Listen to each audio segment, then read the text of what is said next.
최근 건강에 관한 신문 기사를 하나 읽었는데요. 그 기사에 따르면 앞으로 우리 사회를 위협하는, 우리 사람들을 위협하는 가장 큰 질병, 위험한 질병은 암이나 심장병과처럼 눈에 보이는 질병이 아니라 마음의 감기라고 불리우는 우울증이 될 것이다.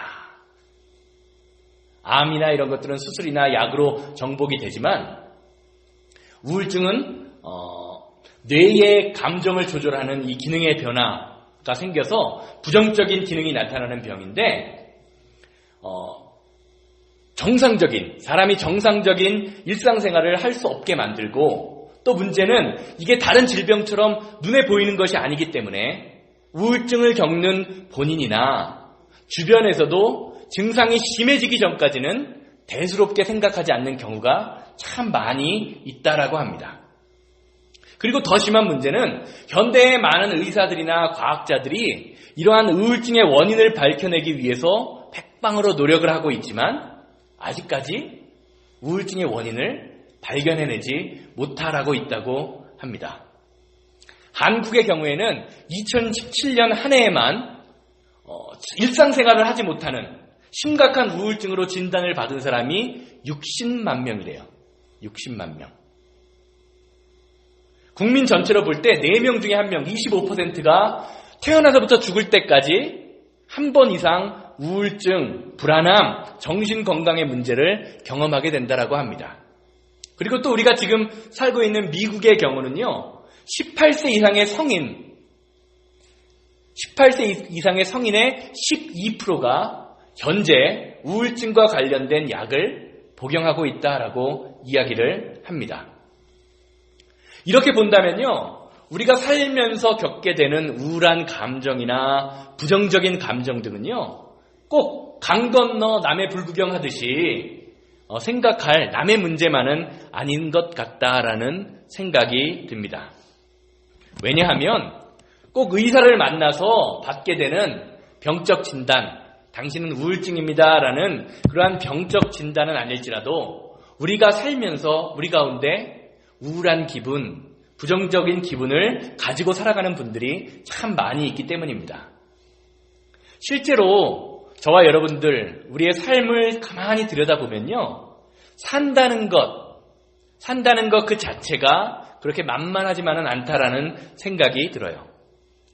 때로는 경제적인 문제가 우리를 힘들게 할 때도 있고, 갑작스럽게 원치 않는 질병이 생겨서 우리의 마음을 힘들게 하기도 하고, 또 생각하지 못한 사고 같은 것이 우리 주변에, 그리고 내 자녀들에게 생겨서 놀란 가슴을 쓸어내릴 때가 한두 번이 아닌 것, 아마 여러분들 다 인생에서 경험해 보셨을 겁니다. 게다가 사업하시는 분들대로, 직장에 다니시는 분들은 직장에 다니시는 분들대로 살기 위해서, 먹고 살기 위해서, 생업에서 오는 그 스트레스 때문에 우리의 삶이 하루하루 힘들고 피곤하다라고 느낄 때가 참 많죠. 아무리 잠을 자도 상쾌하지 않을 때가 많고, 아무리 편히 쉬어도 몸이 개운하지 않을 때가 참 많이 있어요.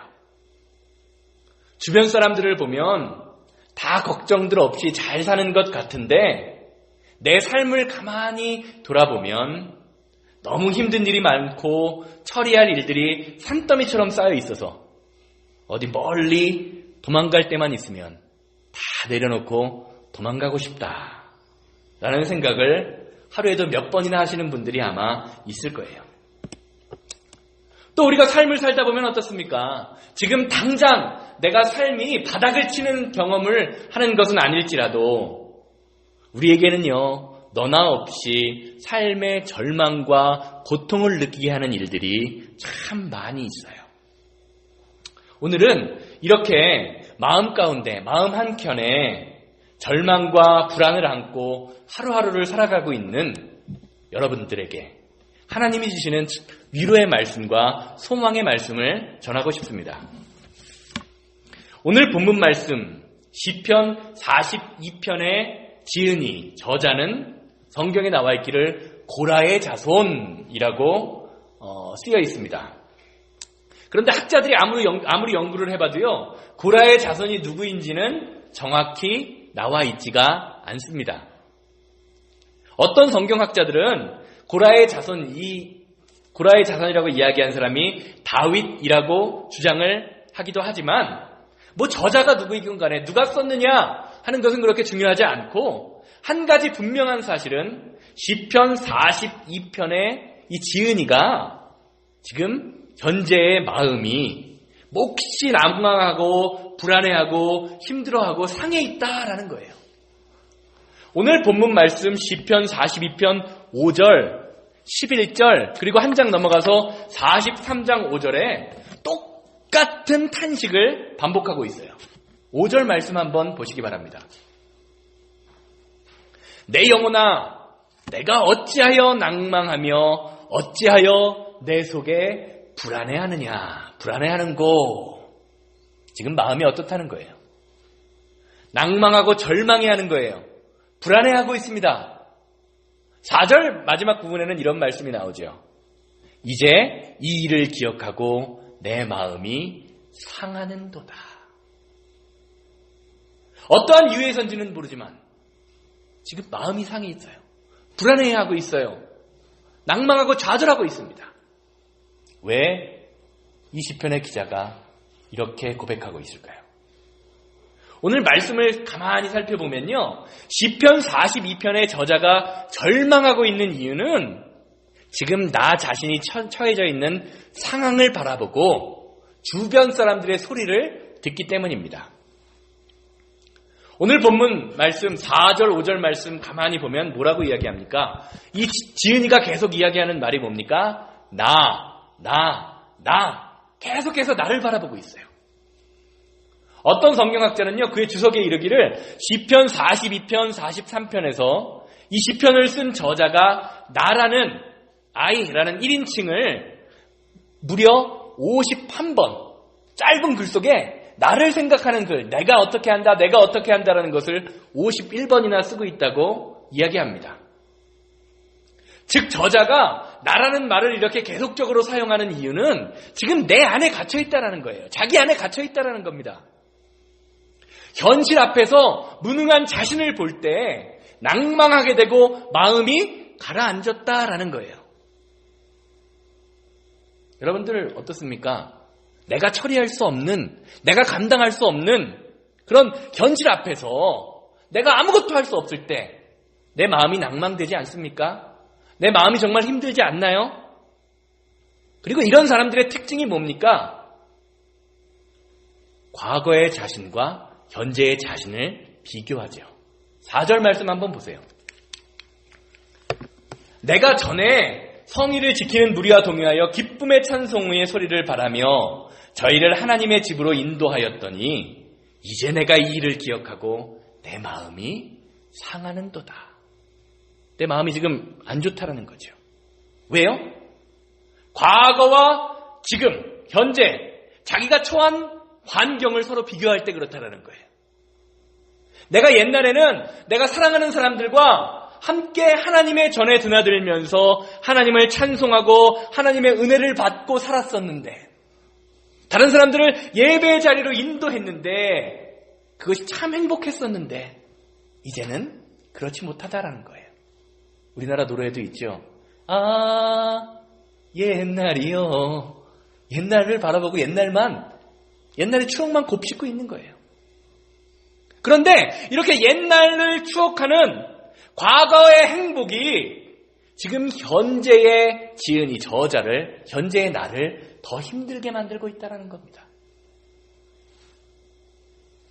엎친 데 덮친 격으로 어떻습니까? 지금 자신의 환경도 힘들어 죽겠는데 주변 사람들이 이 사람을 보면서 야, 하나님 믿어도 별거 없네. 네 하나님, 네가 믿는 하나님 도대체 그 하나님이 어디 있냐? 라고 빈정거려요. 야유해요. 3절 말씀 한번 보시기 바랍니다. 사람들이 종일 나더러 하는 말이 내 하나님이 어디 있느뇨 하니 내 눈물이 쥐하로 음식이 되었도다. 얼마나 억울하면 어떤 거예요? 우는 거예요. 우는데도 해결이 되지 않는 거예요. 이런 환경을 벗어나고 싶은데 소망이 안 보여요. 미래를 예측할 수가 없어요. 그런데 주변 사람들은 이런 고통 가운데 있는 이 사람을 보면서 빈정거립니다. 그 빈정거림에 마음이 상해요. 그러니 얼마나 더 답답하겠습니까? 울어도 보지만 시원하지가 않아요. 사랑하는 여러분, 그런데 오늘 42편의 말씀을 보면서요, 우리는 누구를 보게 됩니까?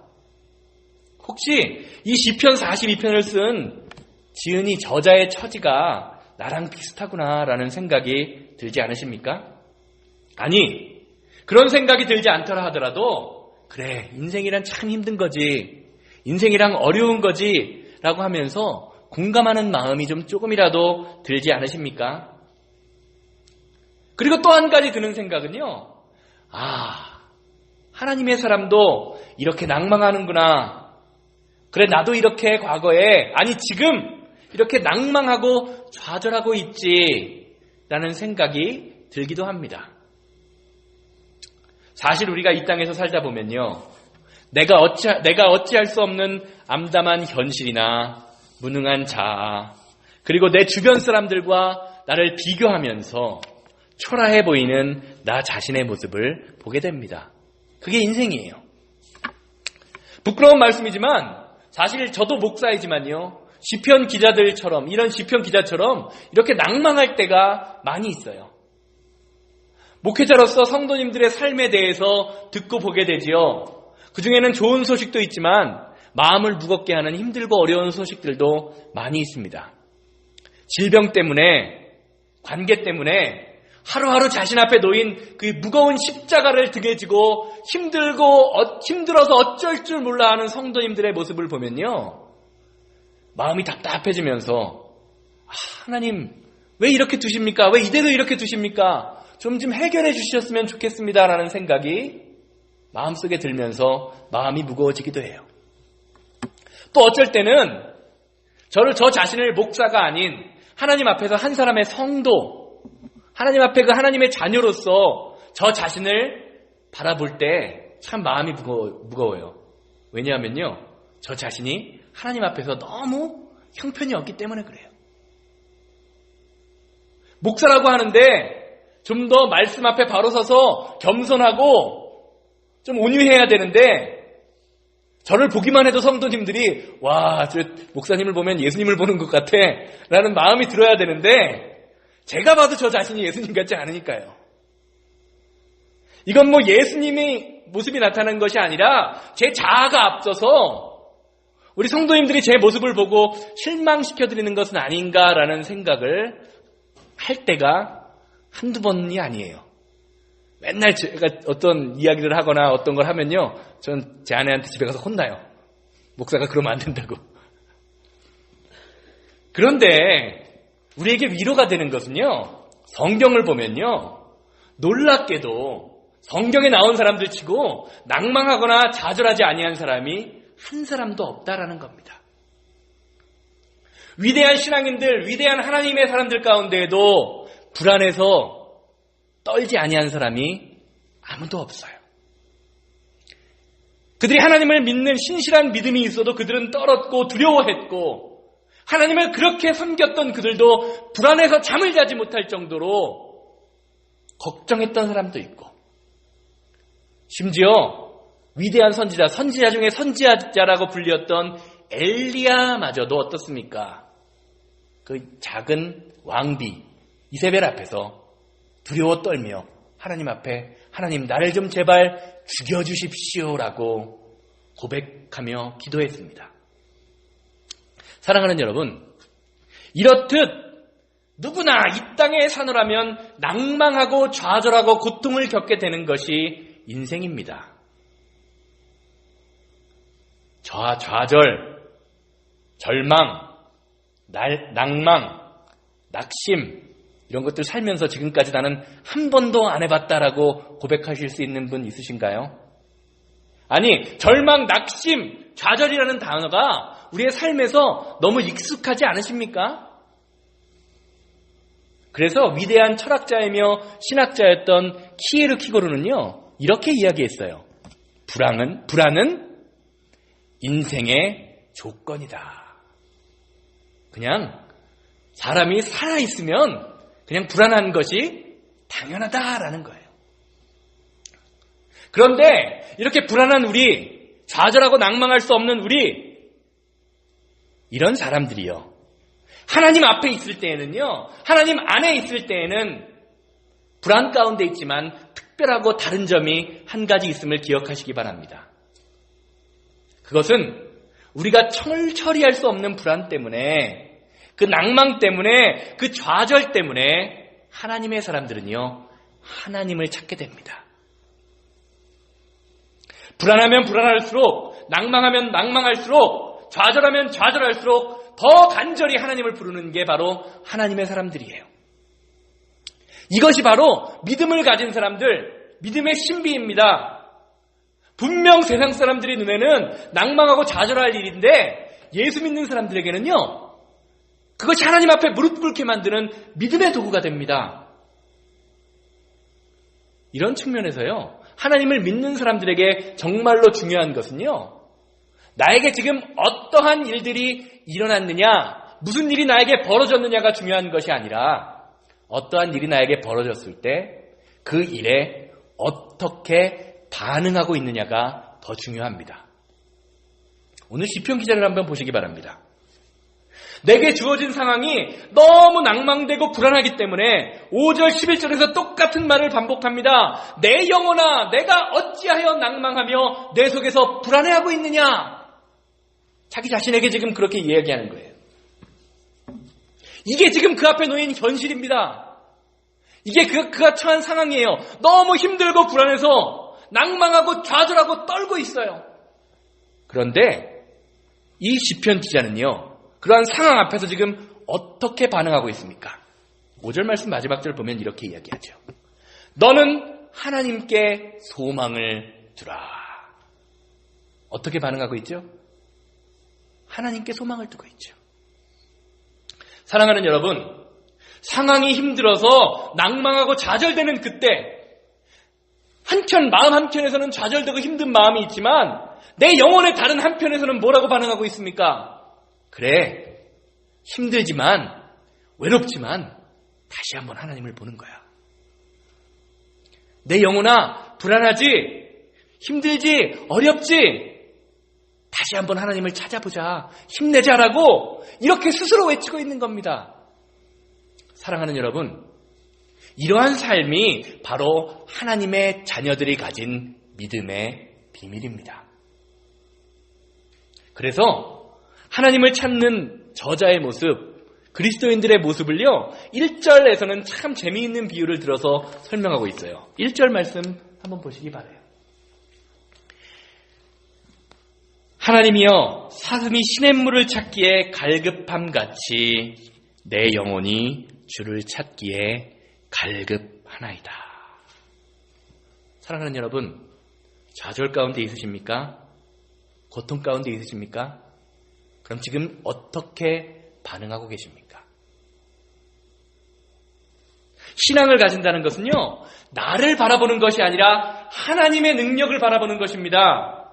하나님을 바라보되 절박하고 갈급한 심정으로 하나님을 찾는 것, 이것이 바로 신앙인들, 그리스도인들이 가져야 할 자세입니다. 오늘 여러분들에게는 이 절박함이 있으십니까? 절망감은 있는데, 포기와 좌절은 있는데 절박함이 없으면 이게 문제라는 거예요. 내가 오늘 예배를 통해서 하나님을 만나야 되겠다. 내 인생에 수많은 예배의 시간이 있지만 오늘이 아니면 안 된다. 내게 질병이 있다면 오늘 이 시간 치료를 받아야 되고, 마음의 상처와 아픔이 있다면 오늘 이 시간 예배의 말씀을 통해서 회복되어야 하고, 내 안에 내가 이길 수 없는 죄가 있다면 이 시간 성령의 능력으로, 은혜로 해결되어야 한다. 이 절박함이요, 여러분들 마음속에 있어야 돼요. 두려움도 한켠에 존재하지만 이 절박한 마음도 한켠에 존재해야 된다는 겁니다. 이것이 바로 갈급한 자의 마음입니다. 그리고 이런 마음에 갈급한 마음이 있다면요, 어떠한 아픔과 어떠한 질병과 어떠한 문제라도 해결해 주시는 그 하나님을 절대적으로 신뢰하면서 하나님 앞에 계속해서 무릎 꿇고 계속해서 나아가야 합니다. 그리스도인들은요, 이것을 바로 기도라고 합니다. 하나님의 뜻을 알 때까지, 그리고 하나님만이 내 문제의 해결의 열쇠를 갖고 있음을 믿으면서 좌절되고 실망될지라도 그분 앞에 나아가는 거예요. 사실 어때요? 마음이 낭망되고 불안하면요, 기도도 잘 안 돼요. 시편 기자처럼 그냥 눈물만 납니다. 그러나 그럴 때일수록 그냥 눈물만 흘릴지라도 울지라도 하나님 앞에 나아가는 거예요. 그럴 때 어떻게 됩니까? 하나님이 우리에게 하나님의 능력을 보여주세요. 그러기에 시편 기자는요, 5절 말씀 마지막 절을 통해서 앞으로, 지금 나에게 일어나지는 않았지만 앞으로 나에게 일어날 일을 먼저 기대하면서 감사하고 찬양할 수 있었습니다. 사랑하는 여러분, 믿음이 있는 사람, 신앙이 있는 사람은요, 지금은 힘들고 어렵고 절박하지만 하나님을 의지함으로 나를 통하여 앞으로 일어날 일들을 미리 보고 감사할 수 있는 사람들입니다. 그게 신앙의 기쁨이고 하나님의 능력입니다. 구약의 예레미야 애가라는 책을 보면요, 예레미야, 하나님의 사람이었던 선지자 중에 선지자, 구약의 선지자 하면 엘리야, 예레미야를 들잖아요. 대선지자라고 하면 예레미야가 자신의 삶이 얼마나 힘든지 이렇게 고백합니다. 예레미야 애가 3장 18절 말씀, 스스로 이르기를 나의 힘과 여호와께 대한 내 소망이 끊어졌도다. 이 사람 지금 선지자예요. 하나님의 말씀, 선지자 중에도 보통 선지자가 아니에요. 그냥 자기가 말하면 막 능력이 나타나는 그런 선지자예요. 그런데 지금 뭐라고 고백하고 있어요? 하나님에 대한 내 소망이 끊어졌다라고 스스로 고백한다는 거예요. 얼마나 힘들면 하나님의 사람이 이렇게 고백하겠습니까? 얼마나 마음이 무너지면 이렇게 고백하겠습니까?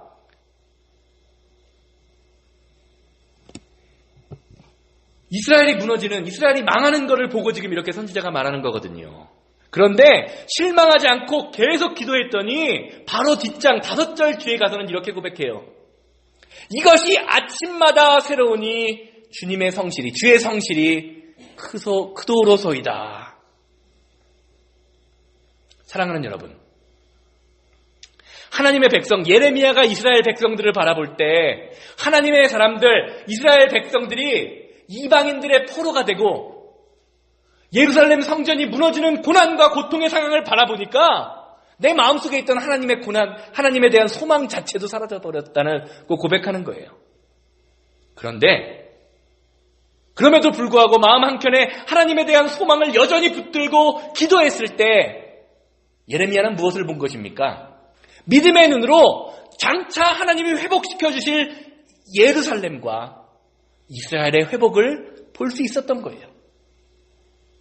사랑하는 여러분, 고난과 고통 가운데 함께 하시는 하나님의 은혜, 그리고 여러분들의 문제를 회복시키실 하나님의 은혜를 믿음에 바라보실 수 있는, 믿음의 눈으로 바라보실 수 있는 그 믿음의 눈을 가지시기를 주님의 이름으로 소망합니다.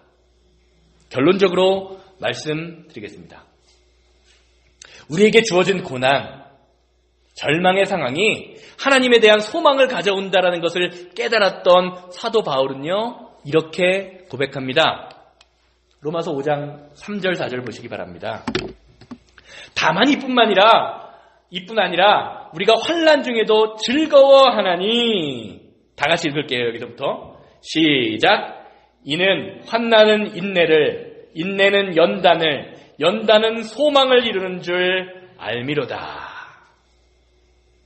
결국에 환난, 고난과 고통이 뭐를 갖고 온다는 겁니까?